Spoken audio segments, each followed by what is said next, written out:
What's going on, everyone? Welcome back to a new series. For the next week, we are driving up the California coast and stopping at a couple spots in and around the Central Valley, Pinnacles National Park and Yosemite National Park. We're so excited to show you the sheer variety and scenery that the state has to offer. It's unbelievable. I'm here with my buddy Evan, who's behind the wheel right now, and today we're going to be checking out the Los Padres National Forest outside of Santa Barbara, California. Alright everyone, for day one, we'll be going from the Santa Barbara area to Morro Bay, checking out the region's most spectacular natural landmarks. This primarily took place in the Los Padres National Forest, which was surprisingly my first ever visit despite my home base not being too far away. 15 minutes away from Santa Barbara in the direction of the Santa Ynez Mountains lies our first spot of the trip at a great way to kick things off. Due to the area's proximity to geothermal heat sources, there are actually a number of hot springs here, and the most popular example can be found at the end of the Hot Springs Canyon Trail. It's also one of the most accessible ones, with the height being 2.5 miles round trip with 807 feet of elevation gain. Certainly not a cakewalk, but I'd consider this trail far from hard. To access it, you'll make your way to the trailhead, which is located smack dab in the neighborhood of Montecito. It's a miracle places like this remain accessible to the public, so let's continue taking good care of it. There's two small parking areas nearby that fill up very early in the day, but we lucked out big time as a party was leaving one of the already filled lots as we pulled up. The first section of the hike alternates between dirt trail and paved neighborhood roads that serve as a way to get to a more established wide hiking path. While uphill for the majority of the time, I found that the elevation was dispersed nicely, and with brakes, most people shouldn't have too much of a problem. You'll be walking along a creek that occasionally drops down and creates these small waterfalls, and towards the end of your journey, you'll have to cross it. It was real easy to stay dry from our experience, but on a side note, I'd highly recommend downloading an offline map for this hike. It can be confusing to know where to go, or that you even have to cross this section of water as the trail splits numerous times. Bro, look out there and tell me what you see. Channel Islands. Yeah, That's we were so we were cool. supposed to go today, but Oh well. the ferry canceled on us. Still cool to see him out there.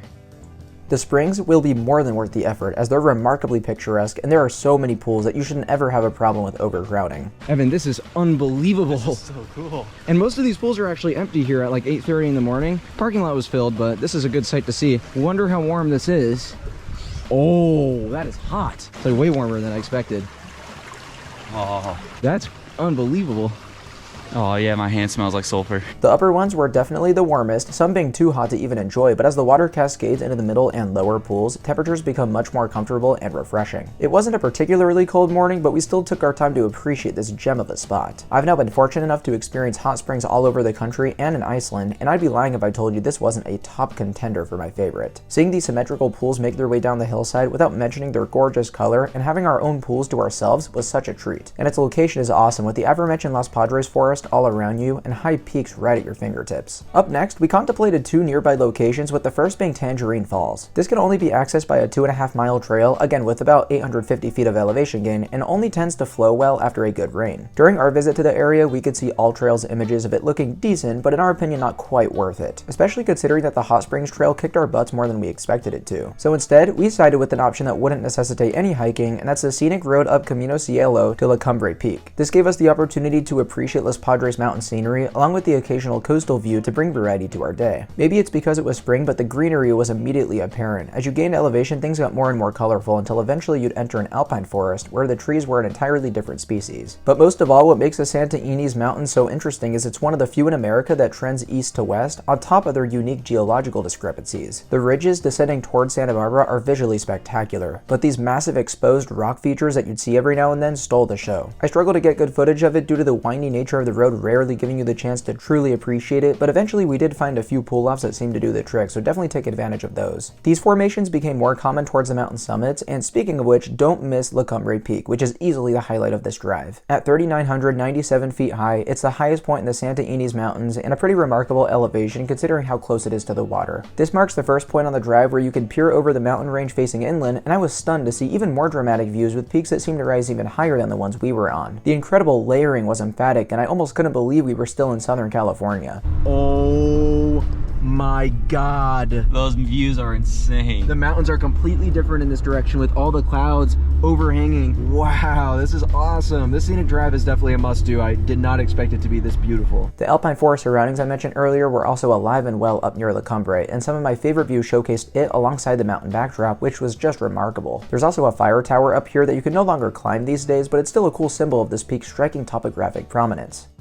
made it to the high point of this mountain range, which, I mean, just blew me away, honestly. Oh man, this is absolutely amazing, man. This is so cool. This is definitely worth doing if you're in the Santa Barbara area. And I'm glad we did this over Tangerine Falls. Yeah, exactly, because we're gonna see other waterfalls, but I mean, this is pretty unique, so I mean, we're not going to see much more like this on the trip, so this is really cool. This concluded our short but sweet experience in Santa Barbara before making our way 2 hours north to our first true coastal destination.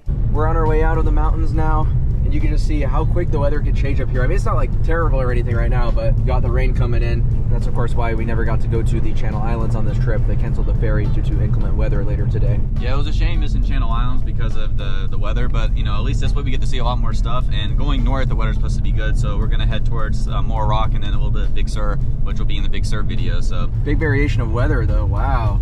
I know it's a bit of a reach including Morro Bay in this video, but up next we head to Big Sur, and it's actually quite a lot closer to the Los Padres National Forest than it is Big Sur. As a matter of fact, you'd only have to drive 15 minutes inland to hit its boundary, so I digress. I'd wanted to see the town's iconic formation, Morro Rock, for some time now. On my big California road trip in 2022, I nearly squeezed it in, but Morro Rock was just a bit too out of the way from everything else. We made it to our last stop, Morro Rock, which technically is not situated within the borders of Los Padres National Forest. However, it is right outside of its boundary on its northwestern corner. I'm just shocked I've never been here before. It's one of the most iconic spots on the California coast, and of course with this being a California coast trip, we couldn't miss it for the world. And you've been here before, but I'm stoked. yeah, I went with my parents back in 2022, but I'm so glad to come back because this was like one of my all-time favorite things I've ever seen in nature. So just to be back here again is so cool because this thing is, oh man, it's so cool. It's so huge. impressive. Yeah, it's massive. Situated in its own state park, one cannot deny the prominence this rock feature has along the central coast. It jets 576 feet directly out of the water and is actually a volcanic plug, meaning it does have some correlation to the hot springs we discussed earlier. There's an enormous parking lot up against Morro Rock's base, with each side offering something magnificent. Facing north, Morro Rock Beach is absolutely beautiful, providing my favorite views of the formation. With enough distance, you can get some pretty amazing shots with people appearing like ants next to the rock. This also contained our first example of ice plant on the trip, which unfortunately is invasive to coastal California, but is unmistakably iconic and always makes for a stunning foreground in pictures and video. Back to the parking lot, we then made our way to the Southern Trail, designed to get you your most up-close and personal angles of Morro Rock. While cool for scale, I definitely much preferred those distant looks, but to compensate, tides were crazy that day and we ended up watching the waves for probably 15 minutes. They'd crash onto this rock jetty and explode upwards, creating a show for us. With the California coast backdrop, you can't really beat this. Needless to say, Morro Rock got us excited for more coastal scenery to come, including Big Sur, which you'll have to wait for the next video to see.